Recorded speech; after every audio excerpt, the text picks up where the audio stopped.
kami dari kelompok 4 PBG Prajabatan Gelombang 2 FKIP Geografi UNS yang beranggotakan Fitria Febri Murnawi, Hilda Luvita Sari, Ibnu Wahid Rahmadi, Melida Kusnul Khotimah, dan Vicky Faris Aryadana.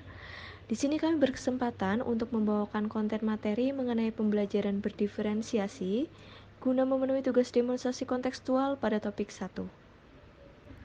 Langsung saja kita masuk pada pembahasan yang pertama ya teman-teman.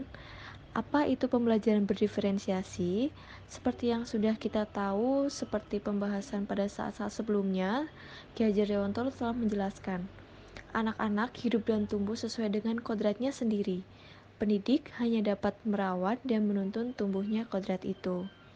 Lalu, pengertian pembelajaran berdiferensiasi adalah pembelajaran yang mengakomodir kebutuhan belajar murid. Guru memfasilitasi murid sesuai dengan kebutuhannya, karena setiap murid mempunyai karakteristik yang berbeda-beda, sehingga tidak bisa diberi perlakuan yang sama. Hal penting dalam pembelajaran berdiferensiasi terdapat 4, yaitu yang pertama ada gaya belajar, yang kedua ada profil, yang ketiga ada minat dan bakat, dan yang keempat ada kesiapan belajar.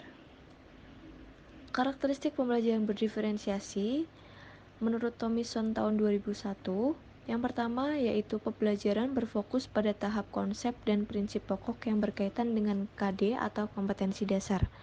Yang kedua, pemetaan kebutuhan peserta didik yang dituangkan dalam strategi pembelajaran.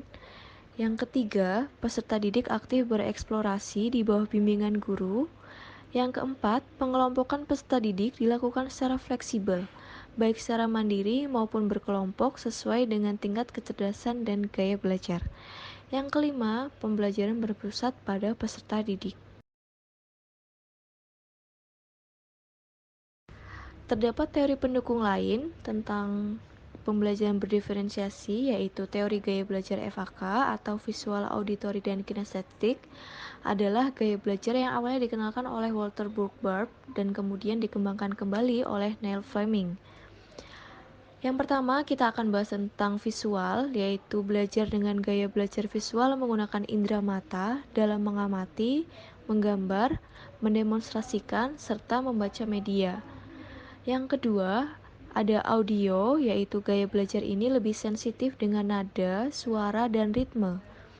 Tipe auditori lebih mudah belajar dengan kembali mengulang dan membicarakan hal-hal yang ingin diingat. Kemudian yang terakhir yaitu ada gaya belajar kinestetik. Tipe kinestetik itu mengekspresikan diri secara fisik seperti dalam pertunjukan atau tari. Terkoordinasi secara fisik serta pandai olahraga dapat menjadi salah satu kelebihannya.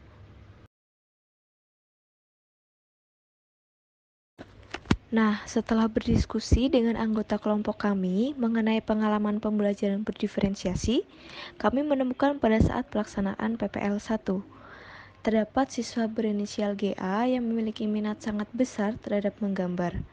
Sehingga ketika proses pembelajaran melibatkan kegiatan yang berkaitan dengan menggambar, GA sangat antusias dan serius dalam mengerjakan tugas atau kegiatan pembelajaran tersebut.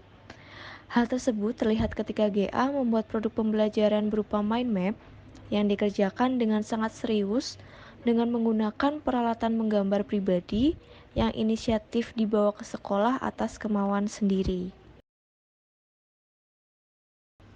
Berdasarkan studi kasus tersebut yang kita temui pada saat PPL 1, kami menyimpulkan bahwa hal tersebut menampilkan gambaran nyata atas pentingnya pembelajaran berdiferensiasi yang didasari pada minat siswa untuk menemukan motivasi dalam belajar. Baik, sekian terima kasih dari presentasi kelompok kami. Apabila ada kekurangan dan kelebihannya, bisa dituliskan di kolom komentar ya teman-teman. Terima kasih.